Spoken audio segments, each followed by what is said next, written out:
I'm Mia, 28 years old. I married Oliver 5 years ago. We don't have children yet because of our busy work lives. Oliver and I met through a friend's introduction and we hit it off right away. Half a year later, we got married. Oliver works as a salaryman for a local company. The company isn't very large, so Oliver's salary is moderate. As for our home, my father-in-law spontaneously bought us a luxurious high-rise apartment when we got married. Unfortunately, he passed away suddenly from a heart attack, and Oliver suggested to his mother, my mother-in-law, that she should move in with us. One day, Oliver came home from work to find mother-in-law at our place. He exclaimed joyfully, "Living with Mom? Yes, here's my paycheck." It was payday at Oliver's company, so he happily handed the pay stub to mother-in-law. Mother-in-law accepted the pay stub with polite gratitude. Eventually, mother-in-law moved into the high-rise apartment and Oliver's days seemed to become filled with joy as they started living together. About 3 months after our marriage, I noticed something. Mother-in-law was incredibly obsessed with cleanliness to the point of being a neat freak. If a speck of dust fell on the dining table, she would be so upset that she would stop eating, and this happened more than once. If there was even one hair in the bathtub, it would cause a commotion and she would demand that the water be completely replaced. At first, I was puzzled by mother-in-law's obsession with cleanliness, but now I have gotten used to it. And I know what to be careful about, so I feel more at ease. Mother-in-law is very strict with me but very kind to my husband Oliver. When Oliver comes home from work, mother-in-law waits for him at the front door, taking his bag as soon as he opens the door. Then she asks, "Do you want to shower first or have dinner?" If Oliver says he wants to shower first, mother-in-law promptly prepares a towel and a change of clothes and even joins him in the bathroom to wash his back. Then she dries him with a towel when he comes out of the bath. About dinner, mother-in-law had something to tell me when she started living with us. "I know all about Oliver's likes and dislikes, so I'll be the one to make Oliver's food." After my mother-in-law said that, I no longer had to make Oliver's meals. As days went by, I felt more and more out of place. Oliver was always concerned about his mother's mood and he stopped talking to me as much. One day, I asked Oliver, who do you value more, me or your mom?" What kind of silly question is that? Of course, both of you are important. "I don't feel that way." Don't worry about it. A few days later, I saw something I wasn't supposed to. I was doing all the laundry, but mother-in-law was hand-washing her clothes again after I had washed them. She must think my washing doesn't get the dirt out. I was so shocked that I asked mother-in-law, "Mother-in-law, are you unhappy with my laundry?" "Oh, you saw me? It's not that I am dissatisfied, but I prefer to wash them myself." "Then can you put your laundry in a separate basket next time? I won't touch anything in that basket." "My, what an impertinent daughter-in-law. Oliver must feel so sorry to have you as a wife." Why would he feel sorry? Please explain clearly." "Enough of this. I don't want to talk to a daughter-in-law like you." "I understand." That night, I planned to talk to Oliver about mother-in-law when he got home, but as usual, mother-in-law was waiting at the entrance and they went straight to the shower together. In the bathroom, I heard mother-in-law talking excitedly, probably bad-mouthing me. Oliver came out, glanced at me but said nothing and had dinner with his mother. After dinner, as soon as Oliver and I went into the bedroom, he burst out, "Mia, I heard you said terrible things to Mom. Why are you bullying her?" "I never said anything terrible and I am not bullying her." "Mom was crying earlier. She said you were bullying her." "Oliver, you only believe what mother-in-law says, not me." Hey, don't get cheeky. I believe Mom. If you don't want to live with her, you should leave." At that moment, I felt that our marriage was a failure, and I was thinking of getting divorced if something triggered it. No, I was waiting for something to trigger it. About a month later, I was cleaning the room one morning. As I was cleaning around the bed, I found a lot of trash. I was puzzled but removed it. That's when it happened. I felt someone's presence and looked towards the door to see mother-in-law standing there. She must have been watching how I cleaned. Sure enough, mother-in-law started, "Your cleaning just makes the room dirtier and you seem to ignore what's under the bed." I hadn't really paid attention to what was under the bed, so when I looked, there was a mess of trash. The sort that we wouldn't normally use. I picked up one of the trash and showed it to mother-in-law, asking, "Mother-in-law, what is this trash?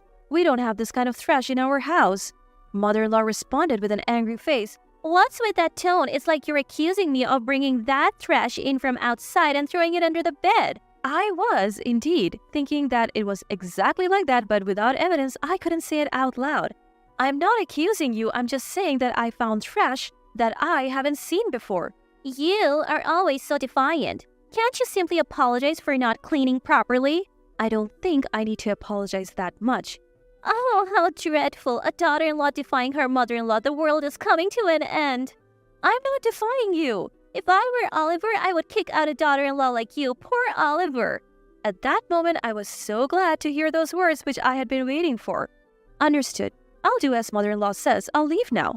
Mother-in-law seemed a bit surprised by those words. I continued, since I'm a terrible wife for Oliver, I'll divorce him. Mother-in-law said with a pleased face, Oh, really? That's too bad. Oliver will miss you. I guess so, but I feel relieved. That's when I decided to divorce Oliver. That night, when Oliver came home from work, he and mother-in-law were whispering in the bathroom as usual. When Oliver came out, he said to me, I heard from Mom that she wants to divorce me. I don't mind, but are you sure? You don't love me. I can't live with you anymore. Alright, I understand. I'll take care of all the divorce procedures. For some reason, Oliver wanted to finish the process quickly. You don't have to worry. I won't demand alimony. That's a given. That's my line. The next day, I packed my belongings and left the luxurious high-rise apartment. Thinking back, my mother-in-law and husband were conspiring to kick me out of the upscale apartment. They must both be satisfied. I visited a friend from college after being kicked out. Amy glanced at my luggage and said, Mia, did you leave your house? You caught me. I could tell right away by your luggage. My friend was still single, so I asked to stay for a while. Sorry, but can I stay here for a bit? Of course, you can stay as long as you want. Thank you. I truly felt the importance of having a best friend. Since she helped me when I was in trouble, I made a mental promise to help Amy if she ever needed it. The following week, I had to go to the high-rise apartment. I got a call from mother-in-law saying that my signature was needed on the divorce papers. I didn't want to go, but since it was a signature for the divorce papers, I reluctantly left. When I arrived at the high-rise apartment, mother-in-law and Oliver seemed overly pleased about having driven me out. It felt like they were gloating. Oh, Mia, it's been a while. You look well. Mother-in-law was speaking in a way that made my teeth grate. Oliver was smiling, saying something he had never said to me before. Mia, how are you? Always take care of yourself. Their words gave me a chill. I have brought the signed divorce papers. Oliver, please sign them and submit them. Goodbye. I was about to go home, but mother-in-law said, Mia, don't hurry home. Stay and relax. Yeah, stay and eat something. Actually, the meal is already prepared. It's your favorite. Reluctantly, I stayed for a meal at Oliver's home, thinking that if Oliver and mother-in-law had been this attentive before, we would never have divorced. Mother-in-law and Oliver didn't seem to want me to leave even after dinner. I had a bad feeling. I felt like there was some ulterior motive, and my suspicion was confirmed. Mother-in-law said, By the way, Mia, Oliver's company has gone bankrupt and we have lost our income. About the compensation money in the divorce case. I felt like I understood the reason for today's unusual kindness when mother-in-law mentioned the compensation money in the divorce. We agreed to waive the compensation money in the divorce case, didn't we? I didn't say that. I didn't hear that conversation either. No, you definitely said it when I said I wouldn't claim the compensation money in the divorce. Oliver said it was obvious, and that was his line. I don't know what you're talking about. Do you have evidence? I thought these two are no good. Now they want the compensation money from the divorce and are going back on their previous promise. Reluctantly, I took 2 documents from my bag. They were the pay stubs of Oliver and me just before we separated. I had taken them with me when I left the high-rise apartment just in case. Here are Oliver's and my pay stubs. Please take a close look. My salary written on those 2 pay stubs was more than twice Oliver's. The company I worked for was very strict, but the salary was very good, and my college friends were envious. So what? Do you want to brag about your salary by showing us this? You are such a rotten woman, Oliver. It's good that you divorced her. Say what you want, but as you can see from these pay stubs, almost all the living expenses were covered by my salary. What are you trying to say? Moreover, Oliver spent all his salary on himself. What's wrong with me spending my own money?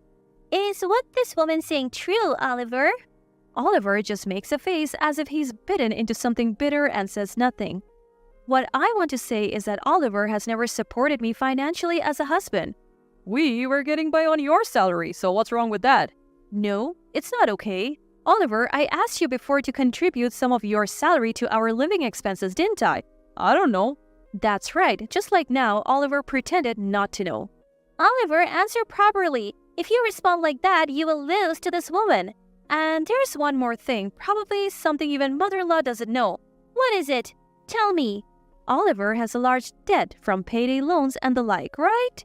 As I said this, Oliver clicked his tongue and looked away. Mother-in-law said, What about it, Oliver? Do you really have debt? Answer me. Oliver, still looking away, answered, Yeah, but I'll win it back with horse racing and pay it all off, so it's no problem. Oliver, how much debt do you have? Well, if I sell this high-rise apartment, it's enough to wipe out the debt. Oh, Oliver, how could you? Mother-in-law started crying at that. How about selling this high-rise apartment for your beloved Oliver, mother-in-law? Mother-in-law didn't answer and was only crouched down crying. I have no intention of paying compensation in a divorce trial to someone who hasn't cooperated with me in our married life.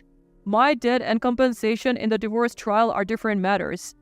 No, they're not separate matters. If Oliver and mother-in-law are unhappy, please take it to court. I don't intend to lose. Then mother-in-law said to me, Mia, please help Oliver, I beg you. And mother-in-law deeply apologized to me. Mother-in-law, please lift your face. Don't do that in front of me. It's unseemly.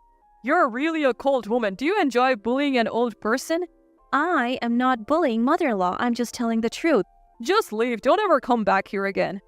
I said to Oliver with a faint smile, Even without being told, I have no intention of coming back here again. Besides, I might have to sell this high-rise apartment to pay off the debt.